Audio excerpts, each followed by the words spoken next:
January 2022 marked the busiest month of North Korean missile testing in known history.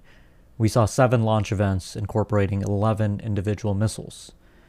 The reasons for these tests have primarily to do with North Korean military development goals. 1 year ago, North Korean leader Kim Jong-un outlined a wide-ranging set of objectives for the upcoming 5-year period. This is the primary motivator behind these tests, but there is, of course, another domestic component, which is internal signaling and propaganda. Kim Jong-un has been open about the fact that his economy is doing poorly and that agricultural output in particular is foundering. The COVID-19 pandemic and international sanctions have made these things much more difficult for North Korea, so pointing to successes in the realm of national defense development does have its benefits. A final component concerns external issues for North Korea, primarily diplomacy with the United States. Last year, in October, Kim Jong-un implied that he would focus more on behaviors coming out of the United States than words.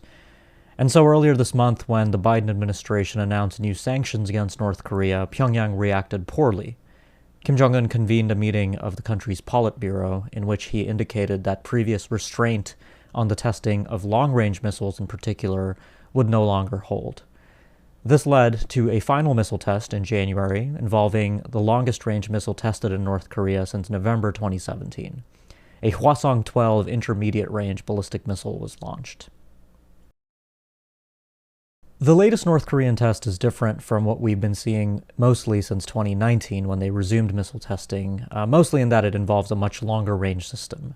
The hwasong 12, the missile that was launched, was first tested in May 2017 and represents one of the workhorses for North Korea's nuclear deterrent capabilities.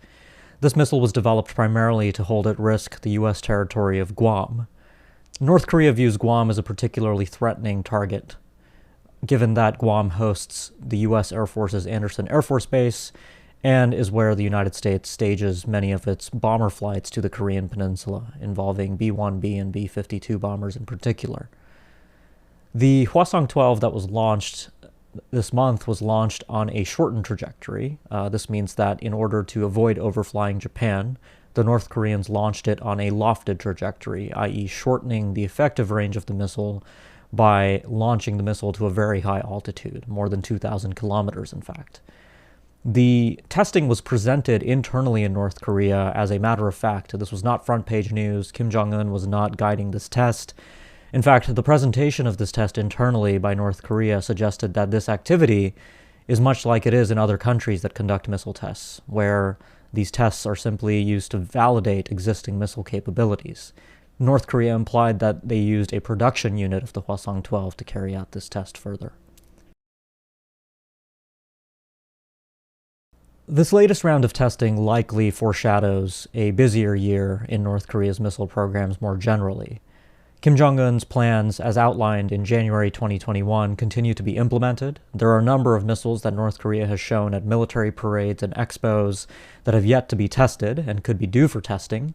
At the recent Politburo meeting, Kim Jong-un further alluded to the upcoming 80th anniversary of his father's birthday and the 110th anniversary of Kim Il-sung, Kim Jong-un's grandfather and the founder of North Korea's birthday in April. He called for both of these events to be celebrated with splendor, which could also foreshadow additional missile testing. More generally, however, North Korea has been focused on improving its capabilities across the board. This has meant that they've been testing primarily shorter-range systems, which would be mostly useful in a conflict with South Korea, but the return to longer-range testing could lead to the eventual testing of intercontinental-range ballistic missiles, which would be a particular source of concern for the Biden administration.